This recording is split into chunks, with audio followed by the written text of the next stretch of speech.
Sports Interaction is your home for NHL playoff betting. You know, for those teams that you cheer for. Right, Steve? I bet on the Leafs to win by 2. You don't always win. It's not guaranteed. I bet on the Leafs to win as well in the seat while we were at the game. I bet on the Leafs plus 1.5 in my bet hit. In game. Unfortunately, on Sports Interaction, I won money on the Leafs losing. Wait. You bet against them? No. I bet them to win, but I got plus 1.5 goals. Oh. So I live bet. I love live betting the Leafs when they're down, and I did it when they're down 1-0 on sportsinteraction.com, and I won, but the Leafs lost. So Sports Interaction, you already know, it's Canada's sports book with the most competitive odds. Sports Interaction makes it easy to deposit, easy to play, easy to cash out. Kind of like what Jesse did. Join now and see all the sports betting has to offer. Head to sportsinteraction.com/SDPN. That's sportsinteraction.com/SDPN, which is what Jesse did mid-game. 19 plus. Please play responsibly. Rapid fire. I know you're late for a meeting. Rapid fire, one-word answers. And your 2 options are staying or going. Okay. Go. Jason Spezza. Staying, not as a player. Oh, I like that. Interesting. Ilya Mikheyev. Going. Jack Campbell. Going. Peter Mrazek. Going. Who else was on that? Mark Giordano. Staying. Oh. Lyubushkin. Ilya Lyubushkin, yeah.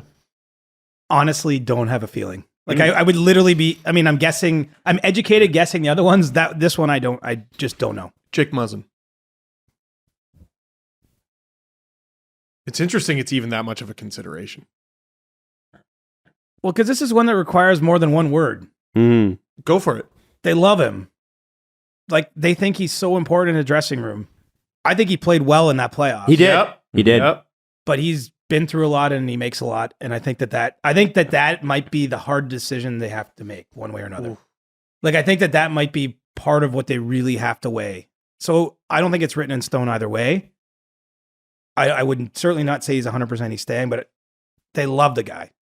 I'm telling you, from like management, coaching staff, his teammates, like that would be, if they traded him or if they moved him out in some way, shape, or form, that would be a removal from their core in their view. Like, we all define the core as the core 4, but like they define him as part of their core. I mean, he's been there, 3-4 years, signed for a couple more. He's like the conscience in the room. Oh man, that guy's got soul. Wayne Simmons? Staying, but might not be playing. Kerfoot. Going. Hall. Going. Mrazek. I think I did Mrazek. Yeah, you did Mrazek. Have I traded half the team now? Yeah, you have. Engvall. Staying. Okay, good. And Blackwell. I don't know. That's a lot of change. Yeah. Well, still significant, potentially. Right. Okay. And that's, look, that's not all written. It's just right. Educating. Well, you know what? We're going to hold you to that. And when you're wrong, well, I know what's going to happen. TSN's Chris Johnston. I know. When you're wrong, you're TSN's Chris Johnston. When you're right, you're SDPN. Don't forget North Star. North Star. I don't. Yeah. No. That's flip a coin. You got to hedge your bets. Oh man. You see? That's how it works. See what he did there. I just know what my Twitter feed's going to look like now, but those are just feelings. I also want to give people what I'm thinking. You know what I mean? Yeah. Like, of course. Yeah. There's a line there, right? Because part of what we do, like if I'm on insider trading, I'm not guessing. Like, that's whatever I say there is very. That'd be funny though. James, I don't know. But sometimes when we're on a show like this, like it's just sort of giving my sense of things. That's why we have you. We like your sense of things. Right. So I remember I said and Kadri was going to be traded, and he got Kadri. Yeah, you got that traded. one right. Mm-hmm. He did good trade. Yeah. So let's bring up one I got right, because I'm sure if we went back and listened to that show, there's probably a few wrongs mixed in there. Oh, you also got Babcock getting 20 games and then getting fired. And you did. You nailed that one. That was one you absolutely nailed right on the bullseye. They should have fired him then. Yep. Yeah. That's what Steve said. Now, keep in mind, though, that ended up becoming the first COVID season. Like, who knows? Yeah. No, I know. Do you know what no one wants to say? What? The Leafs got screwed by COVID. Like, I know the world got screwed by COVID in a lot of ways. But the Leafs were expecting the salary cap to go up, right? There was part of that. Totally. Two things. They were expecting the salary cap to go up. That's significant every year because it had gone up every year. So that wasn't like that wasn't a crazy thought. That wasn't like me walking into a casino going like, this time I'm going to win. Like it was actually a far more sane line of thinking than that. It wasn't just hopeful. Like there was reason to think that. And the other thing is the 2020 and 21 seasons, like full credit to the Lightning, but like those are messed up years. Yeah. Yeah. Like I don't know how we can judge any team in that. Like we don't want to get too deep in our feels here, but like it was a hard time to be alive. Like teams, athletes, everyone was just dealing with things they never have. The empty building games, like they didn't really want to play Columbus. It didn't seem like they wanted to be there in the bubble. I don't think mentally they got there, honestly. No. It's not an excuse. I just like, I think that's a reality. Like, I don't think that some teams didn't check into that bubble. Washington yeah. was the next team I was going to mention. Right. And I'm not sure as much as like, yeah, you want to be like, yeah, give your best every day and you're a pro athlete. Like, man, it was a hard time to be alive. And then like last year was so weird. All the games in Canada, no fans.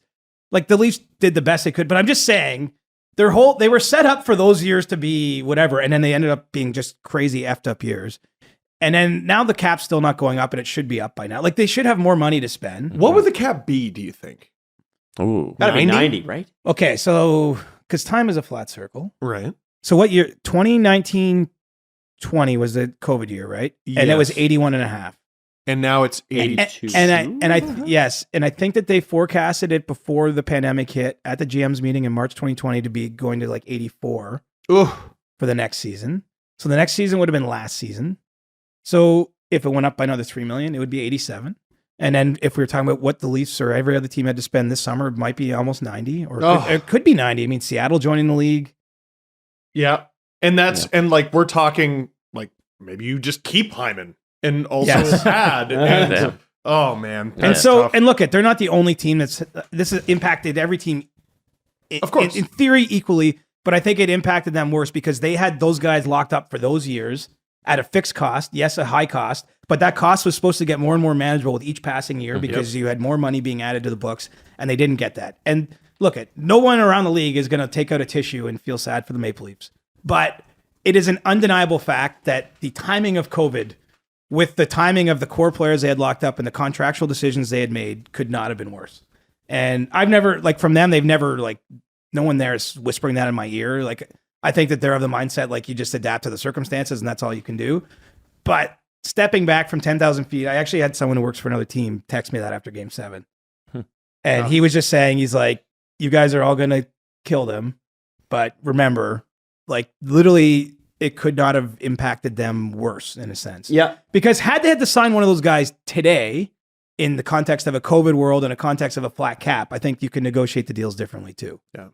And so anyway, that's how the ball goes. It's hockey. And I can tell you as a general manager in NHL 22 that the cap does not hit 90 by 2023. So it was very difficult for me to make a bunch of signings. Yeah. Are you still trying to win the cup?